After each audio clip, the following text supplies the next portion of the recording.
Have you ever heard the one about the talking skull?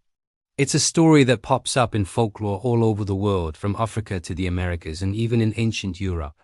The details change, but the core of the tale is always the same.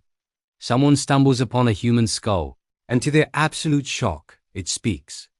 Picture this. A hunter is walking deep in the forest. Maybe a farmer is out tilling his field, or just a traveler is on a lonely road. He sees a skull lying on the ground.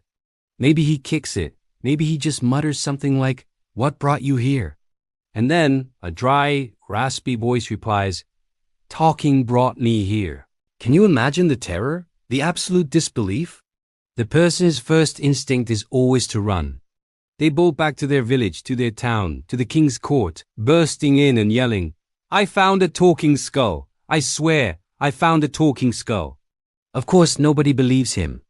They think he's gone mad, or he's drunk, or he's just trying to pull a fast one. The village chief or the king usually gets annoyed. "A talking skull? You're wasting my time." If you're lying, you'll pay the price. The penalty is often severe imprisonment, or even death. But the discoverer is so certain, so adamant, that he agrees to the terms. He's desperate to prove he's not crazy.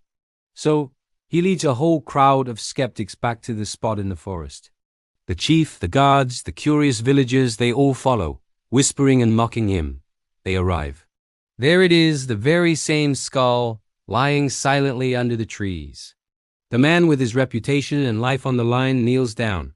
"Speak," he commands. "Tell them what you told me." Silence, he begs, he pleads, he shouts at the skull. "Please, just say something, anything." "You spoke to me before." The crowd starts to laugh. The king or the chief grows impatient, his face turning red with anger. The man's heart sinks. He knows he's doomed. After what feels like an eternity of humiliating silence, the king gives the order. The guard sees the man. For the crime of lying and wasting everyone's time, he's executed right there on the spot. The crowd disperses, shaking their heads and talking about the fool who thought a skull could speak.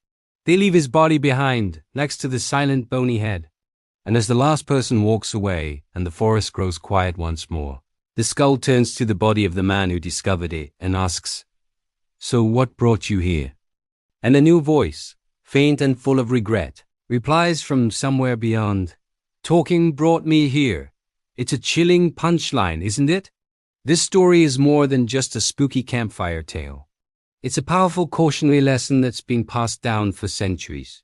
It's a fable about the dangers of gossip, of speaking out of turn, and of sharing secrets that should be kept. Think about it. The skull itself is a victim of this. Why was it there in the first place? Because it talked. It shared a secret, it gossiped, it said something it shouldn't have, and it paid the ultimate price. Its very existence is a warning. And the poor guy who finds the skull, he makes the exact same mistake. He can't keep this incredible secret to himself.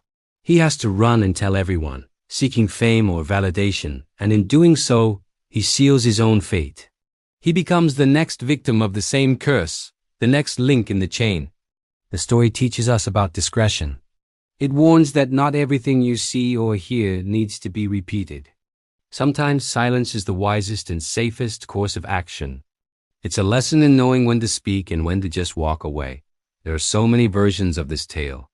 In some, it's a hunter who promises the king a talking animal. In others, it's a slave who finds the skull and tries to use it to gain his freedom, only to meet the same tragic end. The core message, however, remains universal. Loose lips sink ships, as the old saying goes. It also touches on human nature, the need for belief versus the cynicism of the crowd. The man is telling the absolute truth, but his truth is so extraordinary that it's seen as a lie. It's a lonely position to be in, to know something incredible that no one else will accept. And his desperation to prove it is what ultimately destroys him. So, what do you think? Is it just a ghost story, or is there a deeper wisdom in the tale of the talking skull? It makes you wonder what secrets the silent things of this world might be keeping. And it's a stark reminder that sometimes the most powerful thing you can do with a secret is to keep it. Next time you walking through the woods or along a quiet path and you stumble upon something strange, something unbelievable, maybe take a moment. Before you rush to tell the world, ask yourself, is this a story that needs to be told? Or is this one of those times where silence is golden? Because you never know when a talking skull might just be waiting to teach you its final lesson. Thanks for watching.